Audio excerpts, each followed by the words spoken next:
Good evening. Our city is at its lowest moral point in terms of its treatment of people who are most in need. If I left my dog outdoors to freeze to death, I would rightly be prosecuted.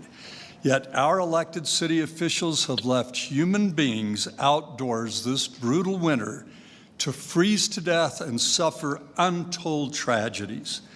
Demonstrating an uncivilized cruelty, our mayor has sent police officers, street division employees, and a company under contract with the city to raid homeless encampments, pushing homeless people from where they have tried to set up a place to simply exist when there are no beds and no space available at any so-called resource centers or the overflow shelter, and where there are no alternative places for the hundreds of people left out in the cold to go.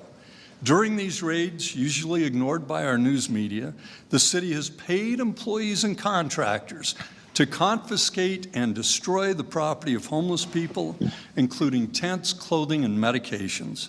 During a recent raid, I met a man who was only wearing socks on his feet in bitterly freezing weather because he couldn't put on shoes.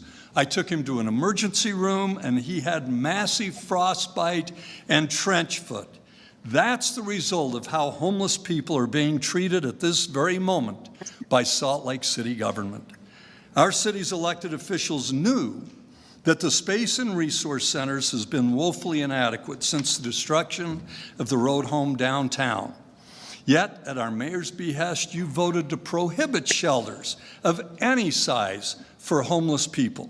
For the sake of fundamental decency, stop prohibiting and unreasonably limiting shelters in our community. Instead, reverse course and provide shelter.